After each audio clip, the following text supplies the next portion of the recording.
Okay, so we left off with the structure of DNA, and now we're going to talk about the function. And it has a couple. One, it has to be able to replicate and make more copies of itself, and the other is going to be used to make proteins. It has the instructions for all the proteins that your body needs to make. So again, so the structure is very, very important to its function. We have that base pairing mechanism, which is a perfect copying mechanism, and we'll get into that here. Each of the original strands serves as a template for construction of a new matching strand. So when we talk about the steps in DNA replication, first of all, the double helix has to unwind. The nucleotides on each of the two single strands are now available to form base pairs with their complement form of the new free-floating nucleotide. So both original strands can be copied, making two double helixes from one original. And we can see here, here's our original DNA. It can split open, and now we can use these as our template because we know with G we need a C, T, A, T, G, C, and the same on the other side. So that when we are done, we will have two perfectly copied molecules of DNA. I like this picture because it's called semi-conservative because when you look at the original, notice that both of them are purple. Remember, it splits apart and it makes the new strand. So half is the new strand, half is the old strand. I honestly wish they would have made a third color. Let me see if I can figure out. So if this, oh, let me do red. Okay. So if we split this apart, that would be the new strand. That would be the new strand. Over here, that would be a new strand.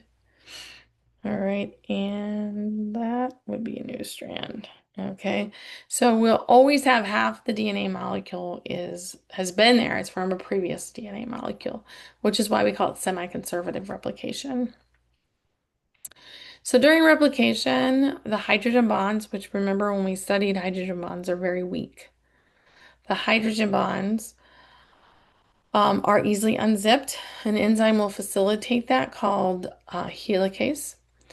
The area which is being unzipped is called the replication fork. At the replication fork, an enzyme called DNA polymerase complementary base pair the exposed bases. So again, these enzymes are going to make this process go much faster. Bases can only be added in one direction, therefore one polymerase moves in the same direction as the leading, that is called the leading strand. Love that cross course. And then the other one in the opposite direction away from the helicase called the lagging strand, or as he calls it, the scumbag strand. It is such a pain in the butt. Okay. Again, another Portuguese picture. So with this, we have our replication fork right here where we're opening up. We have our helicase. These are single-stranded binding proteins. They are going to move in place to prevent the DNA from coming back together. Now, this is the leading strand. It's going to go in the same direction as the helicase. The other one, because remember the strands are anti-parallel. The other one's going in the opposite direction. Okay. And it takes a lot longer to make this because we're kind of like back stitching. Like we made that up and then some more open. Then we make that up and then we make that. And you're going to keep going back to make the new section. We can only do this in little sections versus the leading strand. We can do in one whole piece. So here is a picture of this. Now, we've talked about our 5 primes and 3 primes. When we look at our sugar molecule, we would number them 1, 2, 3, 4, and then there's another carbon up here. That's the 5 prime carbon. We can only add from 5 prime. So if I had another, that's a horrible molecule, but there's my 3 prime.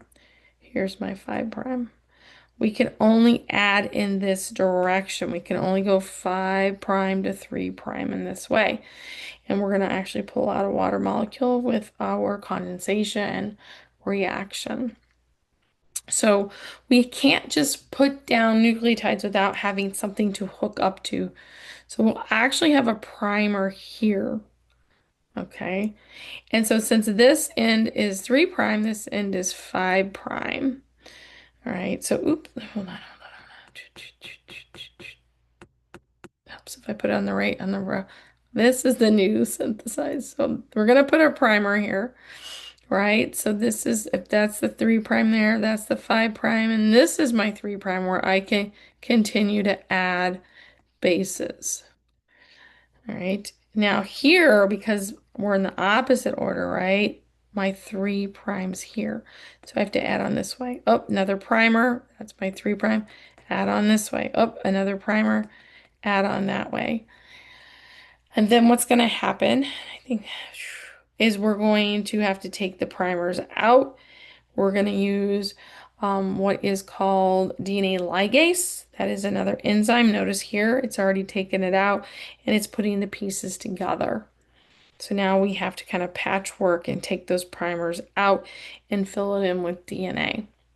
Okay. These little segments here, these little segments of copied DNA are called Okazaki fragments. It's called that after the scientist that actually discovered these small fragments of DNA. We can see our single-stranded binding proteins up here. And then we also have another enzyme, excuse me, another enzyme up here that's called topoisomerase. And topoisomerase, as you're splitting this apart, as you're splitting it apart, the piece in front of it starts to get a lot of, how do I say this? If you've ever tried to separate something that's twisted, it starts to kind of get all bunched up. And what the topoisomerase does is it makes a little nick and helps to keep that from bunching up, you could say. Okay, so we have a lot of different enzymes that we use in order to replicate this DNA molecule. Now, a lot of the problems is the end, since we have linear chromosomes, the ends of the DNA, because sometimes, we had that primer there. Remember, we had the primer. And so with that primer, oh, all right, we have these kind of like split ends. And so you have what these right here are called telomeres. It's junk DNA. But after every cell replication, every DNA replication, you kind of have a split end, you could think, and it gets trimmed. And so every cell division, notice it's getting shorter and shorter. And eventually you start getting into the good information, the actual genes. And what happens is you can see it here at the end, we got this all these telomeres up here. This particular structure was actually found while we were cloning Dolly. What we found is so your cells will only divide so many times because you have to replicate their DNA and remain viable. Eventually, once you start getting into the actual information part of the DNA, the cell will die. This gives your cells a life expectancy, and it's what's responsible for aging.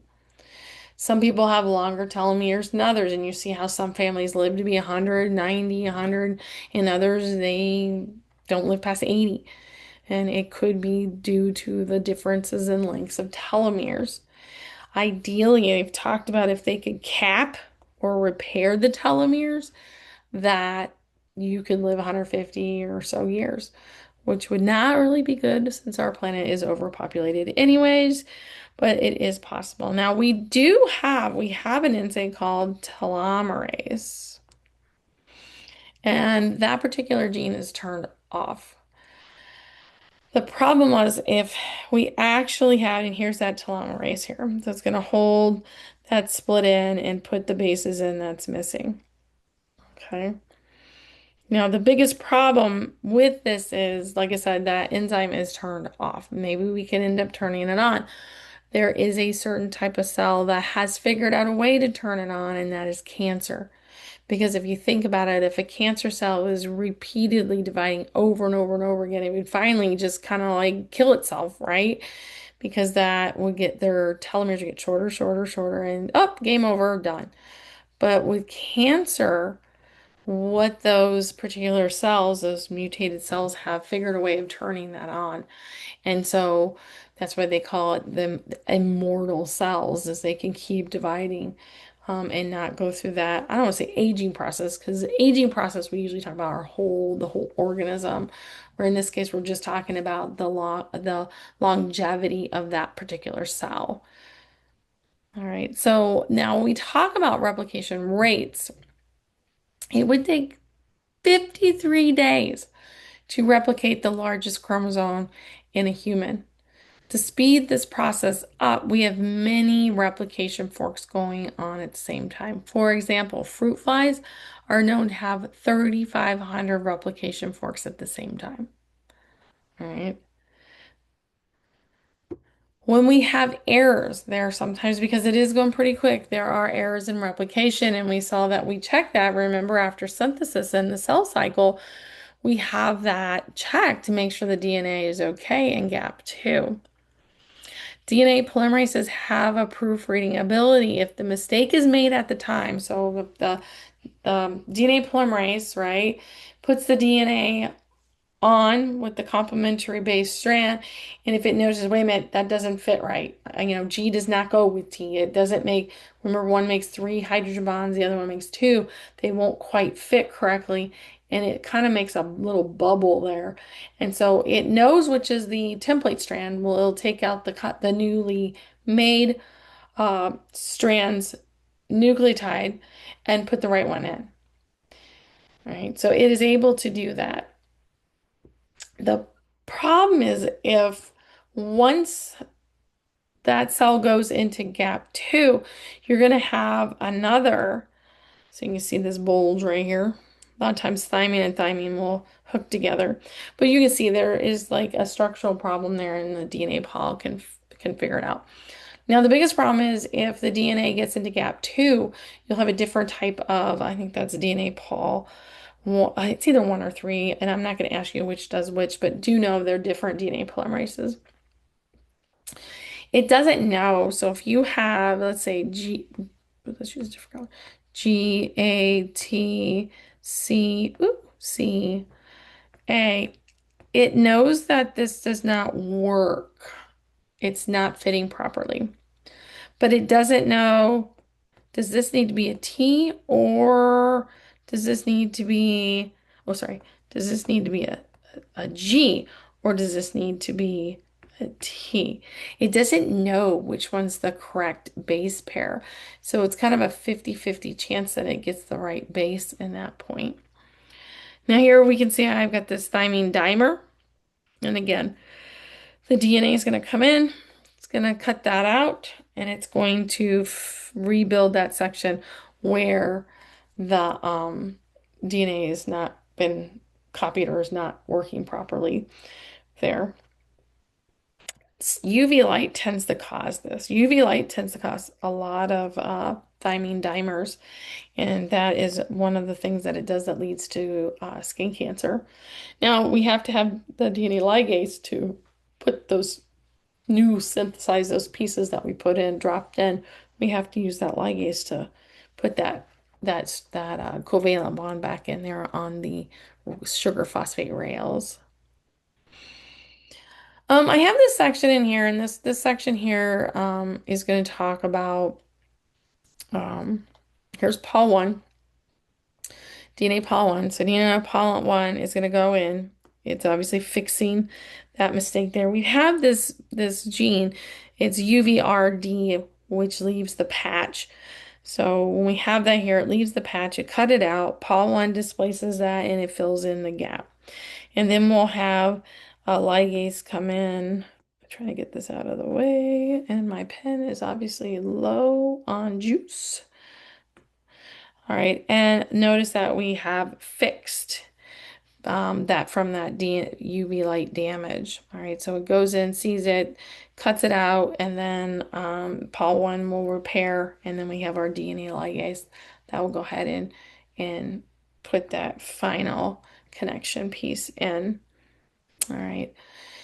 So, like I was talking about mistakes. So, if the mistake is not caught immediately, like I was saying, DNA polymerase may detect it in gap 2, where remember that was another checkpoint.